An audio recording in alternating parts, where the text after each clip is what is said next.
Episode की starting में हमें हमारी कहानी के दो मेन किरदार को दिखाया जाता है, जिसमें लड़के का नाम यूमी होता है और लड़के का नाम मिजुतो होता है। हमें दिखाया जाता है यह दोनों कहीं बाहर जा रहे होते हैं। तभी वहाँ एक महिला आकर उन्हें रोक देती है। वह महिला उनकी माँ होती है। वह बोलती है, तो तुम दोनों बाहर जा रहे हो। लगता है मिजुतो को भी किताबें पढ़ना बहुत पसंद है, क्योंकि यूमी तो अक्सर वहाँ जाती रहती है। जिस पर मिजुतो हाँ बोलता है, लेकिन यूमी उसे टॉन्ट मारकर कहती है, भला मैं उस शांति वाली जगह तुम्हारे साथ क्यों जाऊंगी। जिस पर मिजुतो कहता है कि उसे भी उसके साथ जाने का कोई शौक नहीं है। फिर इधर इन दोनों में थोड़ी बहस होने लगती है और फिर यूमी बोलती है उसे मिजुतो का झूठ बोलना बिल्कुल पसंद नहीं है, और मिजुतो बोलता है कि आप सेल्फिश हो जाते हैं और मुझे वो बिल्कुल पसंद नहीं है। और उसके बाद सीन में बदलाव हो जाता है। हम देखते हैं यह लोग खाना खा रहे होते हैं और खाना खाने के बाद वो दोनों बर्तन धोने लगते हैं, जिसमें उनकी माँ उसके पिता से कह रही होती है कि यह दोनों एक दूसरे से बहुत जल्दी खुल मिल गए हैं। जिस पर उसके पिता बोलते हैं कि आजकल के बच्चे काफी ज्यादा मिलनसार हो गए हैं, वह एक दूसरे से बात करने पर बिल्कुल भी हिचकिचाते नहीं है। और उसके पिता बोलते हैं कि वह शादी करने से पहले बहुत ज्यादा टेंशन में थे इन दोनों के रिलेशन को लेकर, ये दोनों एक दूसरे के साथ एडजस्ट कर पाएंगे कि नहीं। लेकिन देखो इन्हें कितने अच्छे से एडजस्ट किया है। जिस पर उनकी मदर बहुत खुश होती है और वह बोलता है कि यह दोनों सौतेले भाई बहन है, इसका मतलब ये तो नहीं कि इनके बीच कोई बॉन्डिंग नहीं बनेगी। इधर हमें पता चलता है कि मिजुतो के पिता ने दोबारा शादी की है। हम देखते हैं इधर बर्तन साफ करते करते वह दोनों के बीच झगड़ा हो जाता है, जहाँ पर यूमी कहती है कि हमें अपने झगड़े के बारे में मॉम डैड से कुछ बात नहीं करनी चाहिए।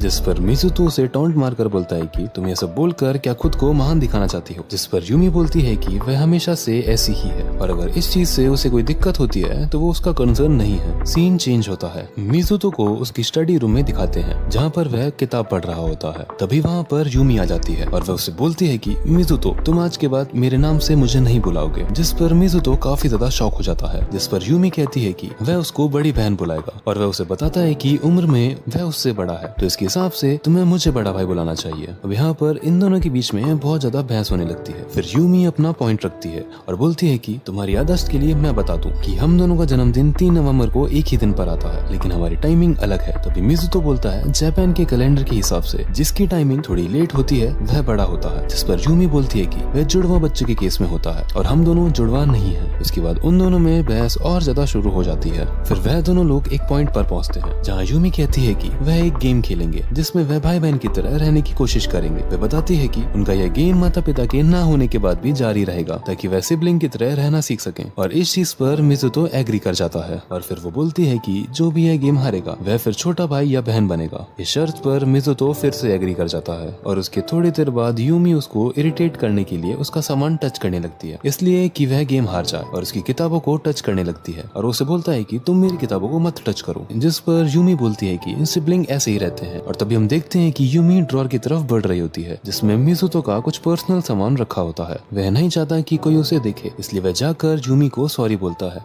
और कहता है मैंने एक सिबलिंग की तरह अपनी गलती मान ली। उसके बाद यूमी उसे उसके सरनेम से बुलाती है, जो कि गेम का पहला नियम था कि कोई भी एक दूसरे को उसके सरनेम से नहीं बुलाएगा। और यहाँ पर यूमी अपनी शर्त हार चुकी होती है और मिजुतो उसे बोल रहा होता है कि एक आज्ञाकारी बहन की तरह तुम मुझे सॉरी बोलो। यहाँ पर यूमी अपने पुराने दिन याद करने लगती है, जब मिजुतो का स्वभाव काफी ज्यादा सिंपल हुआ करता था, और वह यह सब सोचकर शर्माने लगती है। लेकिन यहाँ पर यूमी रोने लगती है और मिजुतो उसके सर पर हाथ रखकर उसे सॉरी बोलता है। और इस पर यूमी बोलती है कि वह पहले की तरह स्वार्थी नहीं है। जिस पर मिजुतो कुछ भी नहीं बोलता और सीन चेंज होकर अगले दिन पर शिफ्ट हो जाता है और हम देखते हैं कि यहाँ पर यूमी और मिजुतो फोटो क्लिक कर रहे होते हैं और उनके माता पिता भी वहाँ होते हैं और उनकी यह फोटो उनके स्कूल ड्रेस में क्लिक हो रही होती है, जिसमें उनके माता पिता उनको करीब आने को बोल रहे होते हैं। और यहाँ सिचुएशन बहुत ज्यादा अजीब हो जाती है। फिर हमें स्कूल का सीन दिखाया जाता है, जहाँ पर यूमी और मिजुतो आपस में बात कर रहे होते हैं कि वे स्कूल कल से अकेले अकेले आएंगे, न कि एक दूसरे के साथ। जिसमें मिजुतो बोलता है कि आज स्कूल का पहला दिन है, उन्हें दोस्त बनाने पर ज्यादा फोकस करना चाहिए, न कि ये फालतू की बकवास पर। जिस पर यूमी अपने मन में सोचती है कि उसके पास एक गुप्त हथियार है जिसकी मदद से वह काफी सारे दोस्त बना पाएगी। और इधर मिजुतो सोचता है कि पहले यूमी कितनी ज्यादा गलती करती थी, वह किसी से बात भी नहीं करती थी। फिर हमें स्कूल की सेरेमनी दिखाई जाती है। फिर हमें क्लास का सीन दिखाया जाता है, जहाँ पर काफी बच्चों ने यूमी को घेर रखा होता है और यहाँ पर मिजुतो शॉक हो जाता है।